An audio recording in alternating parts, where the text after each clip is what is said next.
as atitudes de quem vive uma vida sobrenatural. Ezequiel 37. Diz assim a palavra do Senhor: Veio sobre mim a mão do Senhor, e Ele me levou pelo Espírito do Senhor e me deixou no meio de um vale que estava cheio de ossos.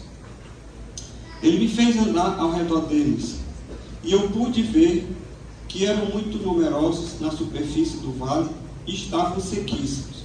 Então me perguntou: Filho do homem, será que esses ossos podem reviver? Respondi: Senhor Deus, tu o sabes. Então ele me disse: Profetize para estes ossos e diga-lhes: ossos secos, ouçam a palavra do Senhor. Assim diz o Senhor Deus a estes ossos: Eis que farei entrar em vocês o Espírito, e vocês viverão. Porei tendões sobre vocês, farei crescer carne sobre vocês, e os cobrirei de pele. Porei em vocês o Espírito, e vocês viverão. Então vocês saberão que eu sou o Senhor. Então eu profetizei como me havia sido ordenado. Enquanto eu profetizava, houve um ruído, um barulho de ossos que batiam contra ossos e se ajuntavam, cada osso ao seu osso.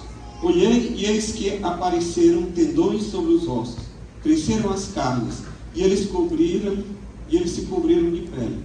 Mas não havia neles o Espírito. Então ele me disse: Profetize ao Espírito, profetize, filho do homem, e diga ao Espírito: Assim diz o Senhor Deus: Venha dos quatro ventos, ó Espírito, e sopre sobre estes mortos, para que vivam.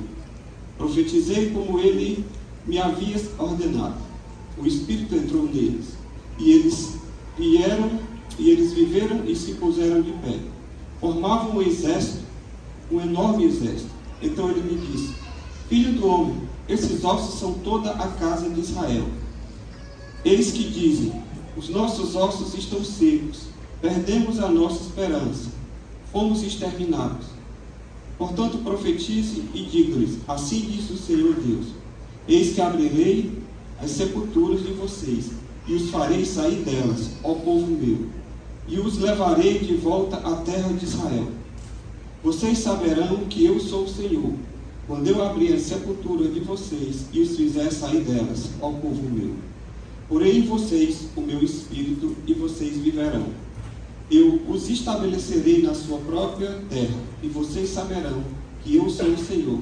Eu falei e eu cumprirei, diz o Senhor. Querido Deus, mais uma vez queremos te pedir que a tua palavra possa nessa manhã encontrar guarida nos corações, que o teu Espírito, Senhor, possa cumprir aquilo que te apraz para com aqueles que aqui estão ou que ainda ouvirão depois, e que toda obra contrária, todo e qualquer levante o Espírito contrário contra essa obra, contra aquilo que vai ser ministrado, possa agora ser colocado por terra, e que as mentes e os corações estejam cativos ao conhecimento de Cristo, em nome de Jesus. Amém.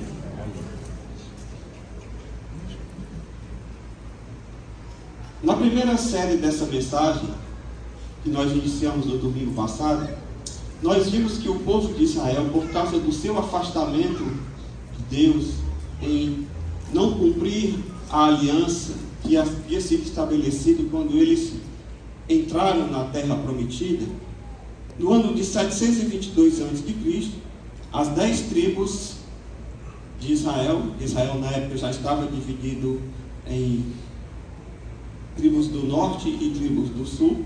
As 10 tribos do norte, elas foram invadidas pela Babilônia. Cerca de 15 mil do povo foi deportado para a Babilônia. E dentre esses deportados estava o profeta Ezequiel. Então Ezequiel estava vivendo ali como um exilado na Babilônia, longe da sua terra, longe da sua cultura, longe da sua família. Era assim que as pessoas que foram exiladas se encontravam. Era uma situação difícil porque, como o próprio texto diz, que eles estavam sem esperança de voltar para a sua terra. Estavam vivendo uma situação caótica. Tanto era a angústia do povo que no Salmo 137, no versículo 1, descreve como era que eles estavam vivendo. Olha o que diz o Salmo 137, 1. Às margens dos rios da Babilônia, nós nos assentávamos e chorávamos, lembrando de Sião, fazendo uma referência à sua terra natal. Só fazia chorar, o povo estava vivendo uma situação muito difícil.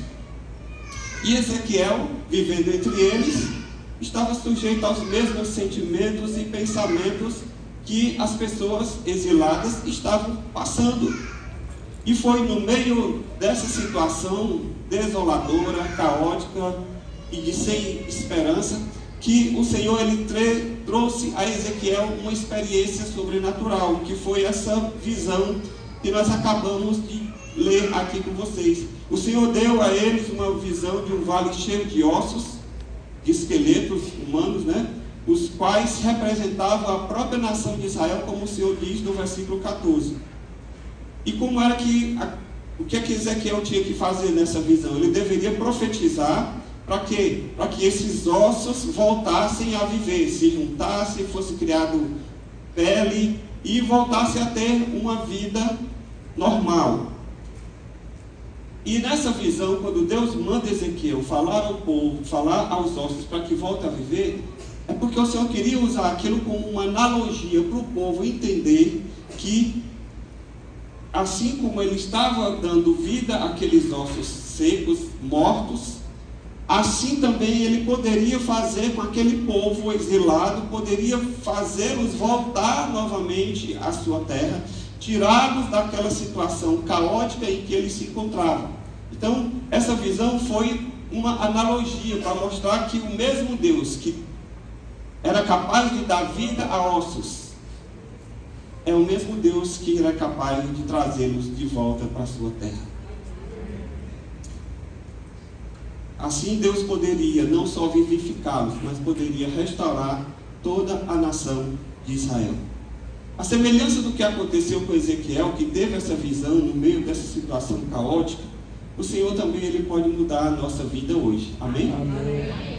Deus pode olhar para a sua situação de ossos secos, caótica, sem esperança talvez, sem perspectiva, e Deus pode fazer algo. Por quê? Porque Ele fez como Israel.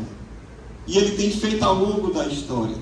E a Bíblia Sagrada nos diz que Ele é o mesmo ontem, hoje e o será eternamente.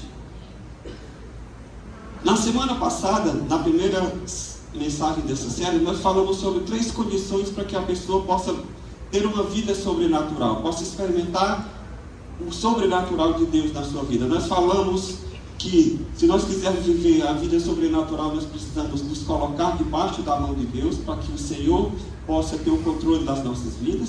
Nós falamos que nós precisamos nos deixar guiar pelo Espírito Santo, para que Ele possa nos conduzir dentro da sua vontade. E nós falamos que nós precisamos nos dispor a obedecer a Deus, estando e fazendo aquilo que Ele tem para a nossa vida. E hoje eu quero falar sobre as características, as atitudes de uma pessoa que tem uma vida sobrenatural. Porque foi assim que essas atitudes que Ezequiel teve aqui nesse texto, que nós queremos usar como um modelo, como protótipo, como paradigma, para que nós possamos também, à semelhança dele, experimentarmos algo sobrenatural na nossa vida. Amém? Independente da situação em que você esteja. Talvez você diga assim: eu não estou vivendo nenhuma situação caótica, pastor. Eu não estou passando por nenhum problema sério de saúde, ou financeiro, ou familiar, ou profissional. Mas eu quero lhe dizer que a vida sobrenatural, ela não é apenas para quando você está vivendo problemas. A vida sobrenatural é o tipo de vida que Deus tem para mim e para você, para todos aqueles que estão em Cristo Jesus. Porque a vida natural é a vida biológica. E todos nós as temos. Todo mundo que está aqui está respirando. Acredito que sim, porque senão já teria alguém desmaiando aí, né? Então você está respirando, o seu coração está batendo, né? Você já se alimentou, você hoje já fez alguma necessidade fisiológica. Então você está vivendo a vida biológica, essa vida que está aí. E essa vida biológica ela é comum a nós e aos animais. Por exemplo, um gatinho, um cachorro, ele tem também vida biológica, né? Ele se alimenta, ele respira, ele faz necessidades. Então, esse é o tipo de vida natural que todos nós estamos vivendo. E vida sobrenatural, a que eu me refiro, é a vida que nós passamos a viver quando nós nos convertemos. Porque nós não passamos a viver apenas a vida natural no nosso corpo, mas nós somos vivificados no nosso espírito e nós nos reconectamos com Deus e nós passamos a partir daí viver uma vida sobrenatural. Isso aqui diferencia o cristão do não cristão, porque todos nós trabalhamos à semelhança dos demais, todos nós temos vida social, casamos, estudamos, todos nós fazemos as mesmas atividades daqueles que não creem em Deus. Mas o que diferencia a minha vida e a sua vida dos demais é a nossa conexão com Deus, é a nossa vida com Deus. Por isso é a vida sobrenatural, amém? Não é você andar levitando, não é você andar aqui fazendo malabarismo, não estou falando disso, não estou falando de vida mágica, eu estou falando de vida no Espírito. E para que eu possa ter essa vida sobrenatural, o texto me ensina a primeira coisa, a primeira atitude que eu tenho que ter para ter essa vida sobrenatural. Acompanhe comigo do versículo 3. Então ele me perguntou, e eu respondi. Primeira coisa, que se você quiser ter uma vida sobrenatural com Deus, é que você precisa manter a comunhão com Deus. Diga aí, manter a comunhão com Deus. O profeta manteve uma linha de comunicação com Deus, tanto que o Senhor falou com ele, e ele ouviu a voz de Deus, e ele respondeu. A Bíblia Sagrada, queridos, ela nos exorta por diversas vezes a nós estarmos atentos a ouvirmos a voz de Deus. Quando você lê Apocalipse, lá nos primeiros capítulos, que tem as cartas às 7 igrejas, é comum a todas as cartas, ele diz o seguinte: quem tem ouvidos, ouça para ouvir o que o Espírito diz. Deus fala. Amém. Deus tem boca e fala. Amém? Amém? E nós precisamos ouvir. E que se nós quisermos estar conectados, experimentar o tipo de vida sobrenatural que Deus tem para nós, nós precisamos obrigatoriamente manter comunhão com Deus. Muitos de nós temos oportunidades de pedir coisas a Deus por meio da oração. Muitas vezes nós até agradecemos aquilo que nós recebemos, as inúmeras bênçãos que Deus nos dá, mas raramente nós paramos para ouvir a Deus. A gente é muito de falar, a gente às vezes é até de agradecer, mas a gente é pouco dado a ouvir. A W. Tozer, um pastor canadense que viveu aí na década de 1960, ele disse o seguinte: Deus não se curvou à nossa pressa nervosa, nem adotou os métodos da nossa era mecânica. O homem que deseja conhecer a Deus precisa dedicar-lhe tempo. Sabe qual é o nosso problema? É que nós vivemos na época do instantâneo. É do café expresso. Até as lojas são expressas.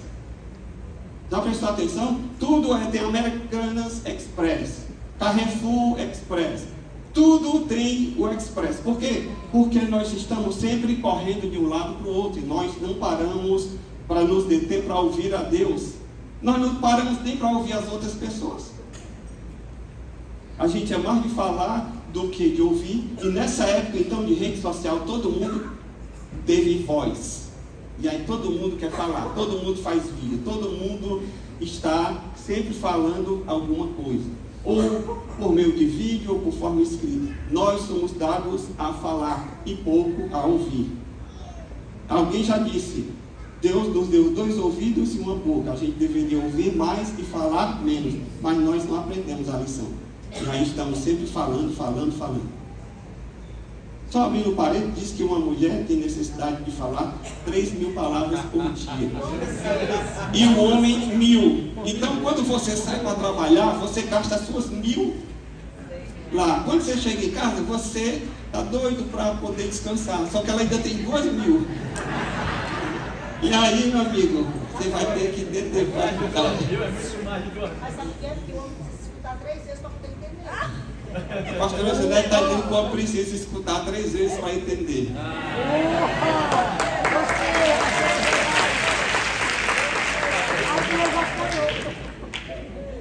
Então, normalmente, nós desenvolvemos vários níveis de audição.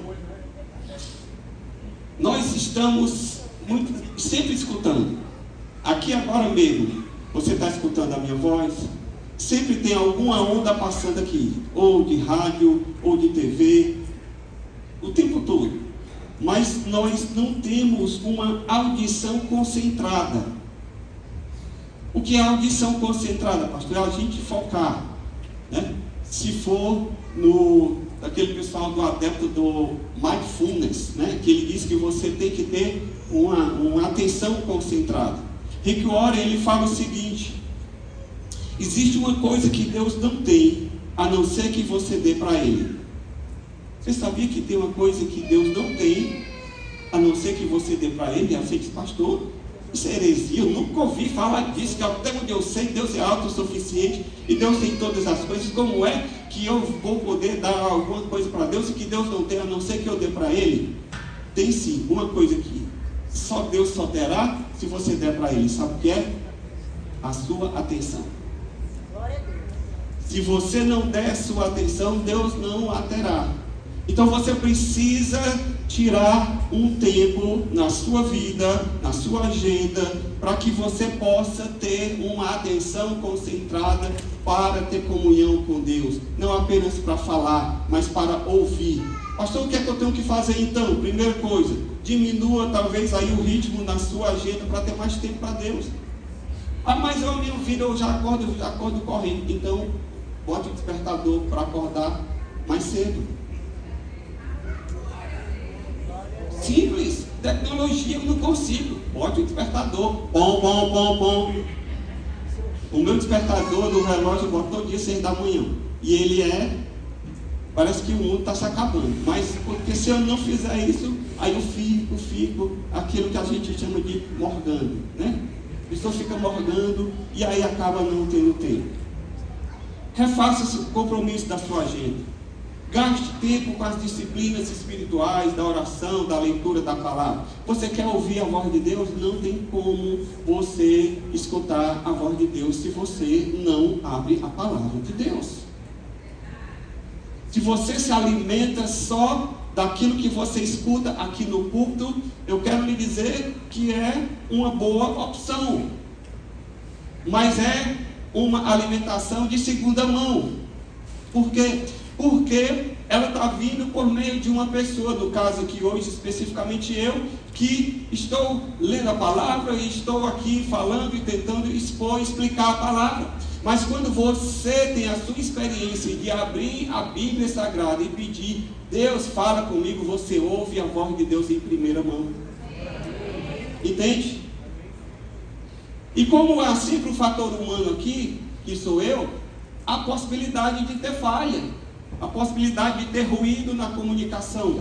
Agora, quando você abre a palavra de Deus, não tem como. É o próprio Deus falando. E se você ora antes e humildemente e sinceramente pede ao Espírito Santo para falar com você, o Espírito Santo ele tem o papel de nos guiar a toda verdade. Ele vai trazer, ele vai aclarar e Deus vai falar com você. Amém? Amém. Se nós gastamos 16 horas por dia em contato com as coisas dessa vida e nós gastamos apenas 5 minutos com as coisas de Deus, é mais do que natural as coisas dessa vida parecerem mais reais do que as coisas de Deus, é ou não é? Eu passo 16 horas do dia vendo só o concreto, vendo só aquilo que eu posso ver, aquilo que eu posso tocar, aquilo que eu posso sentir, aquilo que eu posso degustar, através dos meus 5 sentidos. E se eu passo apenas 5 minutos com Deus, ou eu dirijo a Ele apenas um pensamento fortuito durante o dia, é óbvio que quando as situações baterem à minha porta, Deus não parece estar perto, Deus não parece presente. Por quê? Porque eu não lhe dedico tempo.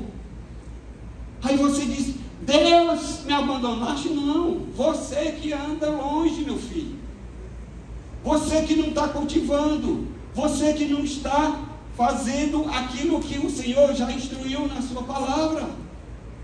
Não cesses de falar deste livro da lei, antes medita dele dia e noite, para que tenhas o cuidado de fazer conforme a tudo quanto nele está escrito. Então farás prosperar o teu caminho e serás bem-sucedido. Josué 1:8. Então você precisa fazer como o salmista, meditar, ter prazer na lei do Senhor, manter comunhão com Deus. Amém? Segundo, se você quiser viver um tipo de vida sobrenatural, a semelhança de Ezequiel, você precisa ver cada problema como uma oportunidade para um milagre. Diga assim, cada problema é uma oportunidade para o milagre de Deus na minha vida. Sabia? Olha o que é que o versículo 3 do capítulo 37 diz. Então me perguntou, filho do homem, será que estes ossos podem reviver? Respondi, Senhor Deus, tu o sabes. Na NVI diz o seguinte, ó soberano Senhor, só tu o sabes. O profeta, ao ser indagado pelo próprio Deus acerca da possibilidade daqueles ossos secos voltarem a viver, ele dá uma resposta sábia, a meu ver, por dois motivos. Primeiro motivo é porque ele responde se referindo ao atributo de Deus, que é a sua soberania. Ó Senhor, ó soberano Senhor. Ao se referir à expressão como soberano Senhor, o profeta está dizendo o seguinte: Deus, tu tens todo o potencial contido em teu próprio nome para fazer aquilo que tu estás dizendo. Deus, irmãos, tem todo o potencial na sua pessoa para realizar coisas impossíveis e improváveis, porque Ele é soberano. A Bíblia nos ensina que Deus é soberano, e a sua soberania pode ser reconhecida de várias formas. Eu vou dar apenas alguns exemplos. Por exemplo, na sua capacidade de conhecer a nossa vida e os nossos caminhos. Jó, no capítulo 31, versículo 4. Será que Deus não vê os meus caminhos e não conta todos os meus passos? Deus vê todos os meus caminhos e conta todos os meus passos. Ele está a par de tudo que acontece comigo. A soberania de Deus, ela pode ser percebida quando o Senhor, no seu entendimento, que Ele é insondável e Ele é acima de qualquer entendimento humano. Salmo 147, versículo 5 diz: grande é o Senhor, muito poderoso, o seu entendimento não se pode medir. O entendimento de Deus não se pode medir, Ele está acima, Ele é imensurável. Deus é soberano porque Ele tem capacidade de dispor sobre a minha vida. Em 1 Samuel 2,6 diz: o Senhor é quem tira a vida e quem dá a vida. Ele faz descer a sepultura e faz subir. Deus tem poder sobre a minha vida e sobre a sua vida. Ele é soberano, sabe por quê? Porque os meus dias é Ele quem conta, é Ele quem determina, não sou eu. Você sabia que por mais que você malhe e que você se cuide, você não tem como acrescentar um dia à sua vida? Porque Jesus disse, ninguém pode acrescentar um côvado. É uma medida ali que Ele quer dizer, não pode acrescentar um dia à sua vida. Não está falando de altura, está falando de extensão de vida. Então não adianta se cuidar? Claro que se cuide. Você tem que se cuidar, mas eu quero lhe dizer o seguinte: é o Senhor quem cuida da sua vida. Ele quem tem a capacidade de dar vida e de tirar. Ele é soberano. Amém?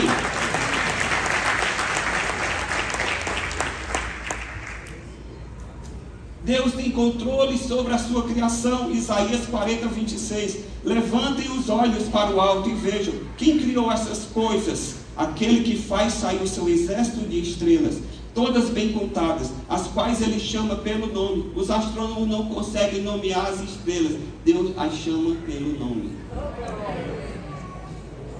Por ser ele grande em força e forte em poder, nenhuma só vem a faltar. Quando Deus diz, as estrelas se apresentem aqui, cada uma, chama pelo nome e elas vêm. Quem é soberano? É Ele. Então, quando você entende que Deus é soberano, você olha para o problema e vê o problema como não algo definitivo. Por quê? Porque você sabe que tem um Deus que está acima do problema, que tem capacidade de ver e transformar aquele problema por meio de um milagre. É por isso que a gente ora aqui. E vamos continuar orando. A pessoa está com câncer terminal, não importa. Nós vamos continuar orando, porque cada problema para nós é uma oportunidade para um milagre. Deus pode fazer, Deus pode agir, Deus pode intervir. E para Ele nada é definitivo, porque Ele tem a última palavra sobre a minha vida e sobre a sua vida. Jesus não via a situação das pessoas como sendo definitivas, porque ele sabia que pelo poder do Espírito Santo que nele atuava, ele poderia mudar circunstâncias, como de fato aconteceu por diversas ocasiões.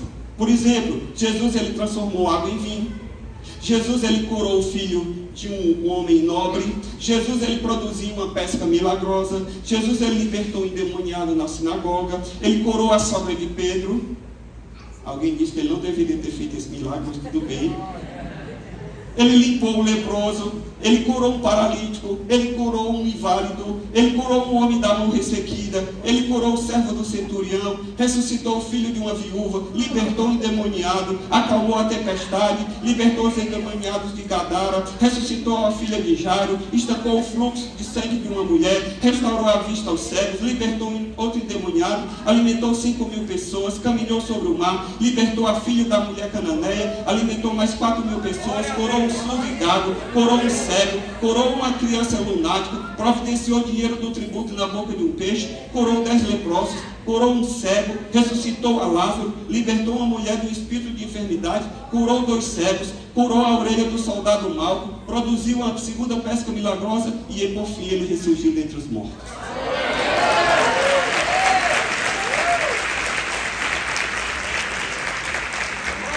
Jesus ele olhava para as circunstâncias e via cada circunstância como uma oportunidade de um milagre.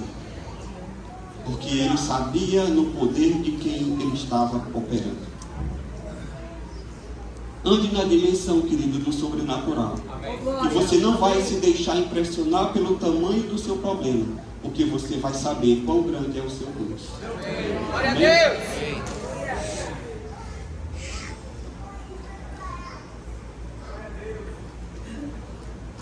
A segunda resposta que Ezequiel dá, o segundo argumento na sua resposta, ele mostra o seguinte: ó soberano Senhor, poderão esses ossos reviver? O Senhor pergunta, ele diz, ó soberano Senhor. Primeiro ele reconhece a soberania de Deus, e aí ele diz a segunda parte: só tu o sabes. Só tu sabes, Senhor. A resposta dele disse o seguinte: Senhor, tu tens a responsabilidade última sobre as coisas. Tu tens o poder de dar a resposta última e definitiva. Eu não sei, eu não posso, mas Senhor, tu sabes.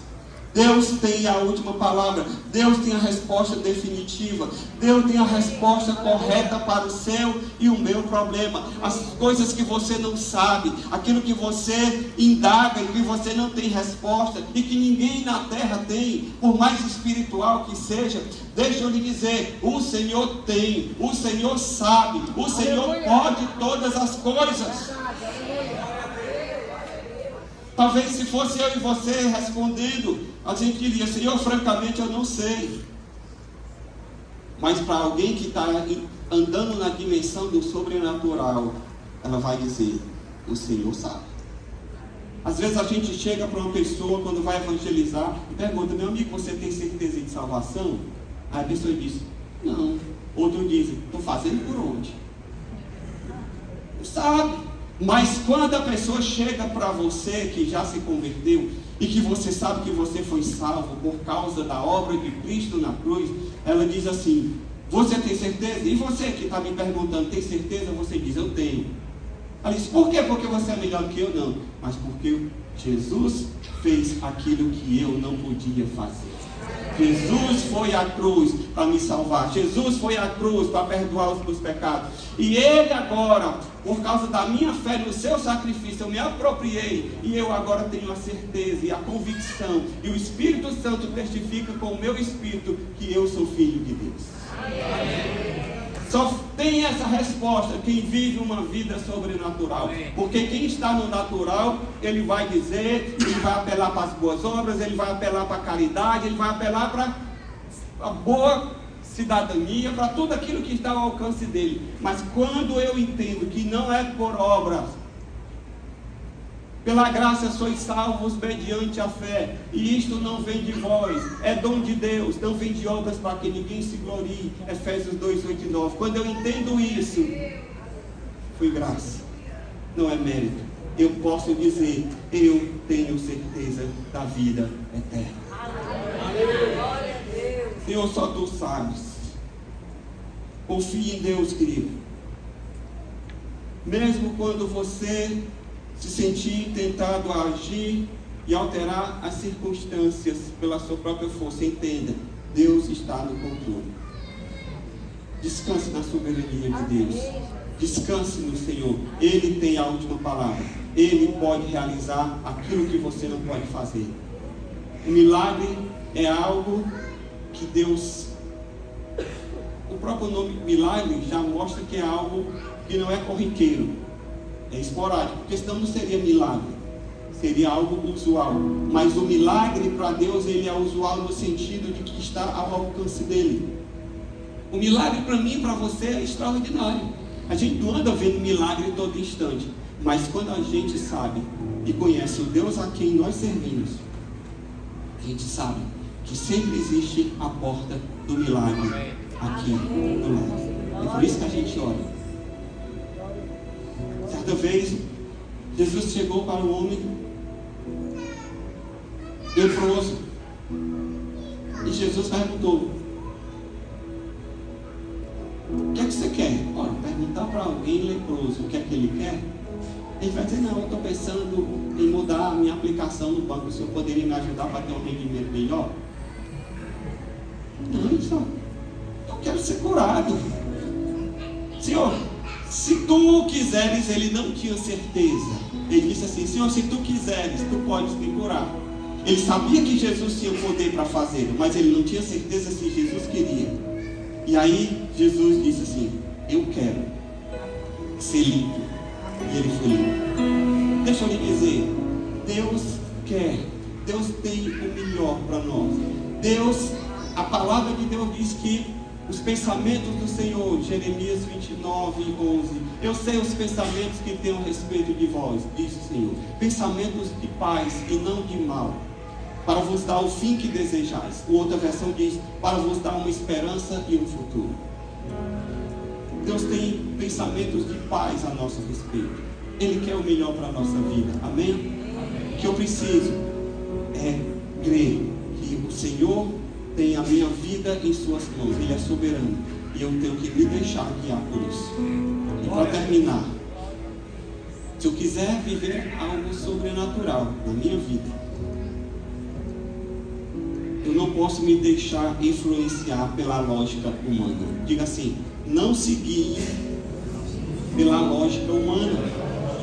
Olha no versículo 4. Então ele me disse: profetize para estes ossos e diga-lhes: ossos secos, ouçam a palavra do Senhor. Irmãos, você está se dando conta do que está acontecendo aqui? O profeta foi instruído por Deus para fazer algo inusitado e sem lógica. O que era? Falar com osso seco e desconjuntado como se fosse pessoa viva. Fala aí para esses ossos. Você diz: eu estou é medo. Vou lá pegar nisso aí. Deus contraria a lógica. A Bíblia nos exorta a vivermos por fé. É importante nós estudarmos os heróis da fé, e isso nós estamos agora fazendo nas reuniões dos nossos GCs, que estão em recesso, mas quando voltar vai dar continuidade. Nós estamos estudando sobre os heróis da fé lá de Hebreus 11. Nós chamamos a eles de heróis da fé, não é por causa das suas vidas mirabolantes, mas nós chamamos heróis da fé por causa da sua fé não vacilante. Amém. Até rimou. Nós os chamamos de heróis da fé porque, apesar de serem pessoas comuns, eles creram num Deus incomum. E nós precisamos orar para que a nossa vida também possa ser assim, guiada por fé. Tiago 5,17 disse assim, Elias era um homem semelhante a nós, sujeitos aos mesmos sentimentos, e ele orou com fervor para que não chovesse sobre a terra, e por 3 dias não choveu. O que ele está dizendo? É o seguinte, Elias não tinha nada de especial, era um homem igual a mim e você. Não era nem sarado igual o pastor Pedro, porque aquele cajadozinho que ele levava ali era mais para ele se apoiar do que para ele levantar. Então, Elias era um homem simples. João Batista era um homem simples, que vivia no deserto. Alguém já disse que João Batista é o antigo Elias do Antigo Testamento. E uma vez um pregador, pregando, ele disse, João Batista vivia no deserto, vestido com peles de camelo, e comia mel se tivesse. Não, era mel silvestre. Mas ele disse, comia mel se tivesse.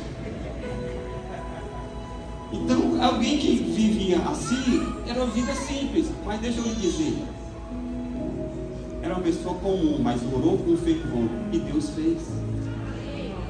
É isso, você é pessoa comum, eu sou pessoa comum.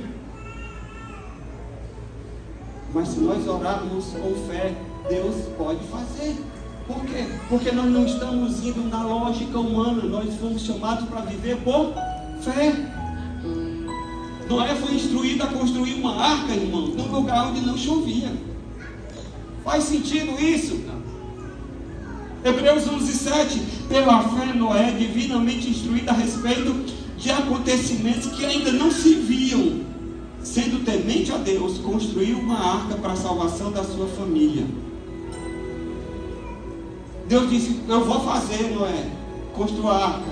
Noé ficou, mas senhor, não tem lógica não, isso aqui. Construir um negócio desse, num lugar desse, não está nem chove. Deus disse, vai acontecer. E ele creu. Por quê? Porque ele não se deixou guiar pela lógica humana. Abraão foi instruído a sacrificar o seu filho Isaac, aquele por meio de quem Deus havia prometido suscitar uma descendência. Como é que Deus promete uma coisa e agora Deus está pedindo o contrário? E o que foi que Abraão fez? Ele obedeceu, porque ele cria em Deus, ele não se deixava guiar pela lógica humana. Hebreus 11:17. Pela fé, Abraão, quando posto à prova, ofereceu Isaac.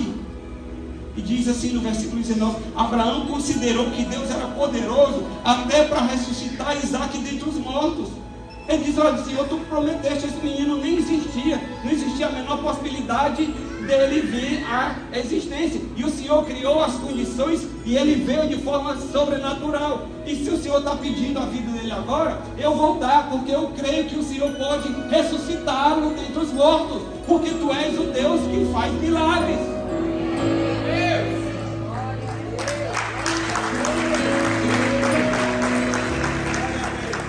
Então deixa eu lhe dizer, obedeça a Deus mesmo quando a sua ordem parecer contrariar a lógica humana. Sabe por quê? Porque você vive por fé e não por vista. Isaías, vou terminar, 55:8. Porque os meus pensamentos não são os pensamentos de vocês, e os meus caminhos, os caminhos de vocês não são os meus caminhos, diz o Senhor. Porque assim como os céus são mais altos do que a terra, assim os meus caminhos são mais altos do que os seus caminhos, e os meus pensamentos mais altos do que os vossos pensamentos. Não tem lógica. John Stott, ele escreveu um livro que dizia, crer também é pensar, e é verdade. Quando nós nos convertemos, nós não somos instruídos a jogar o nosso bom senso fora. Nós precisamos ter bom senso, ter lógica, sabedoria. Mas o que eu quero me dizer é que quando nós vivemos a vida sobrenatural, nós não nos guiamos unicamente pela lógica. É claro que a maioria das nossas decisões na nossa vida, elas vão ser guiadas pela lógica. Quando você veio para cá para o culto de manhã, provavelmente você já pensou no seu almoço.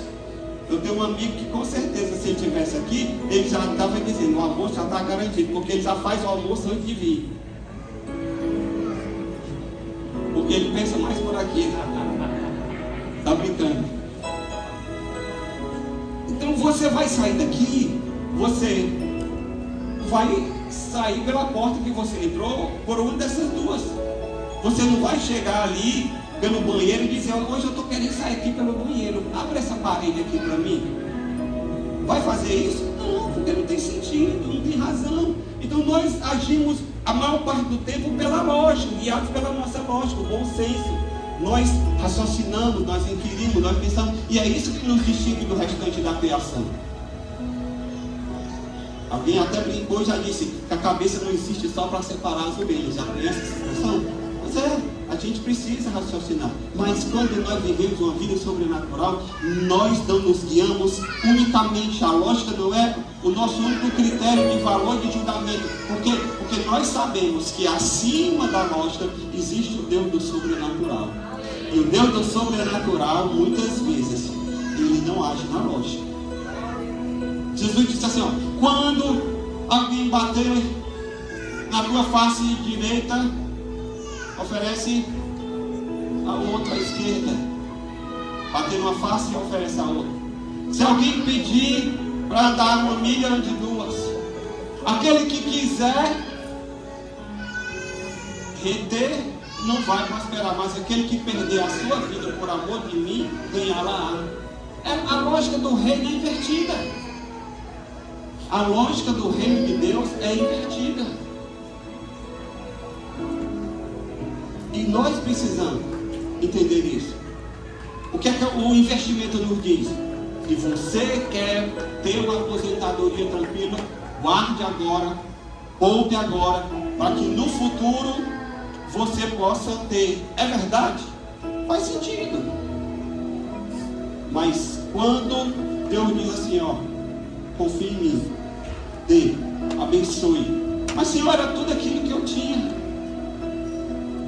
Mas eu estou dando, eu estou dizendo, dê, porque eu vou dar mais para você. Eu cuido, eu supro, eu faço, como diz o pentecostal, Deus abre porta onde não tem parede. Então Deus pode, irmãos. Claro que a lógica diz para eu poupar, para eu guardar, mas a lógica do reino também diz para eu dar, para eu abençoar, para eu ser generoso, porque Deus não vai deixar faltar. Então você precisa entender uma coisa. Aqui dentro nós não somos alienados nem loucos. Ninguém entrou aqui e agora ficar feito um zumbi, dependendo da ordem que vem lá de cima, e você só baixando a cabeça. Não, mas o que eu quero lhe dizer é o seguinte, aqui é um ambiente de fé. E no ambiente de fé a gente não conta apenas com a lógica humana. No ambiente de fé há algo sobrenatural, há uma atmosfera sobrenatural de Deus aqui. Por quê? Porque o Espírito está aqui. E onde o Espírito está, coisas sobrenaturais e lógicas muitas vezes acontecem.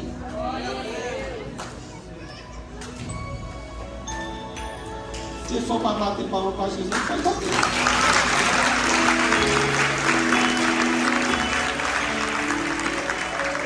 Eu queria me chamar a ficar de pé.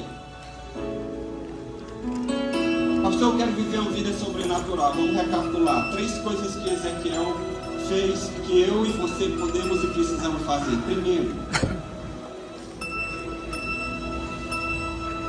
quais são? Manter comunhão com Deus. Sem comunhão com Deus, não tem conexão, portanto, já para por aí. Não tem sobrenatural, não faz sentido falar das outras duas coisas. A base é você ter comunhão com Deus, é você ter vida com Deus. Sem comunhão com Deus não adianta. Nós estamos falando de coisas que ninguém vai entender, que você não vai andar para frente. Agora, quando você mantém comunhão com Deus, aí abre porta para as outras duas coisas. Primeiro, para que o milagre se manifeste, porque você vai ver cada problema como uma oportunidade para milagre. E terceiro, que você não vai se deixar guiar pela lógica humana, porque o Espírito Santo de Deus muitas vezes vai te levar por caminhos diferentes. E aí sim, você vai viver e experimentar algo sobrenatural que Deus na sua vida. Eu queria orar nesse instante. Você está aqui, você diz, pastor, eu estou passando por uma dificuldade, por um problema, por uma situação. E eu quero ver o milagre acontecer. Eu quero olhar para esse problema como uma oportunidade de milagre. E se Deus mandar eu fazer algo inusitado, eu vou fazer. Mas a primeira coisa que você precisa, o primeiro passo, é comunhão com Deus. Vem aqui, restaurar o seu altar, restaurar a sua vida e fazer um propósito com Deus e dizer, Senhor, eu vou cultivar a comunhão contigo. Eu vou ler a tua palavra, eu vou orar mais, eu vou buscar mais o Senhor. Porque sem isso não há nada o que se fazer. Vem, sai do seu lugar, eu quero orar por você. Para que o Senhor possa fazer algo sobrenatural. Você vem com o propósito de resgatar a sua comunhão com Deus. Pastor, eu não perdi não, mas vou te dizer para você vir aprofundar aquilo que você sabe que você tem que fazer e que muitas vezes está sendo negligenciado. Com certeza, na minha própria vida, esses dias eu tive que refazer os meus horários. Eu acordava de manhã e ia para a academia para tentar deixar essa barriga lá, mas tá difícil. E aí quando eu voltava da academia, tomava banho correndo para ir para o trabalho. O que acontecia? Quando eu chegava à noite, que eu ia ler a Bíblia, eu estava com sono. E tinha dias que eu não lia a Bíblia. E o Espírito Santo começou a me incomodar. O que foi que eu fiz? Eu disse, eu vou inverter. De manhã, quando eu estou mais esperto, eu não vou mais para a academia. Eu vou ler a Bíblia. E de noite, quando eu tiver mais borocochô, eu vou para a academia, que é uma forma até de eu... Por quê? Porque eu entendi, irmãos, que a prioridade da minha vida é cultivar o meu espírito, não é o meu corpo. Eu tenho que cuidar do meu corpo. Mas a minha comunhão com Deus é o que me mantém vivo, é o que me sustenta. Se eu não tiver comunhão com Deus, nada faz sentido. Não existe vida, não existe relacionamento. E você está aqui nessa manhã, você precisa entender isso. Ah, você tem uma agenda cheia, pois reveja a sua agenda, meu querido. Porque se você não rever a sua agenda e colocar Deus como prioridade, as coisas não vão fluir na sua vida. Vamos orar. Eu dou a você mais uma oportunidade de ir à frente.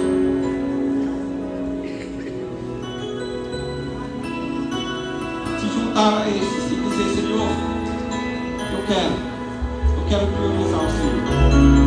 Mateus 6,33, busque em primeiro lugar o reino de Deus e a sua justiça, e todas as demais coisas vos serão acrescentadas.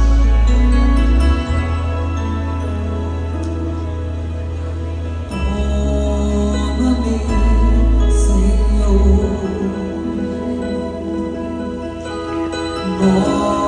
mostra-me, Jesus, tua face eu quero ver. Eu sou todo teu, com brasa viva me renova. Você que veio à frente, comece a orar agora.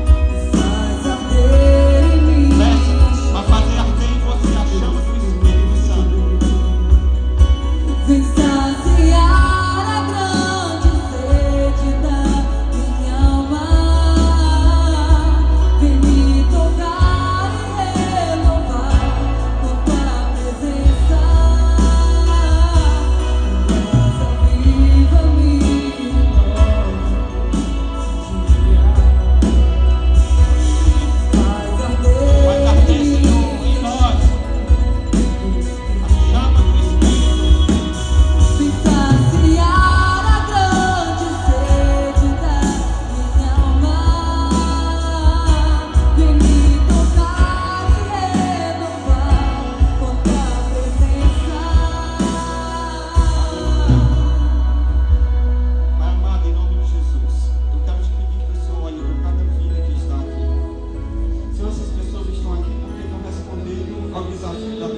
Eu quero te pedir, Senhor, que haja uma mudança, que haja, Senhor, algo novo a partir desse momento, que haja um estreitamento na comunhão, no relacionamento. Eu quero te pedir, Senhor, que, como diz o salmista, que a tua palavra seja como um mel na sua boca, que eles tenham prazer na lei do Senhor, que eles tenham prazer de estar contigo. Faz, Senhor, do momento de comunhão contigo o melhor momento do seu dia, de forma, Senhor, que eles possam viver e experimentar, ó Deus, a dimensão do sobrenatural em suas vidas. Pai, em nome de Jesus, faz aquilo que eu não posso fazer, que ninguém pode fazer, mas é o teu Espírito Santo que, ao aplicar a tua palavra, pode mudar as circunstâncias, pode realizar, Senhor, o impossível e o improvável. E nessa manhã, despertando cada coração que está aqui à frente, e todos nós que estamos aqui nesse ambiente, que o teu Espírito Santo faça aquilo, Senhor, que te apraz essa manhã. Meu Deus, renova, desperta, coloca em nós, como disse, ó Deus, o texto dessa música: vem saciar a grande sede da minha alma. Se não há uma sede, coloca essa sede, de forma que nós venhamos a ter comunhão contigo, para a glória do teu nome, Senhor. Em nome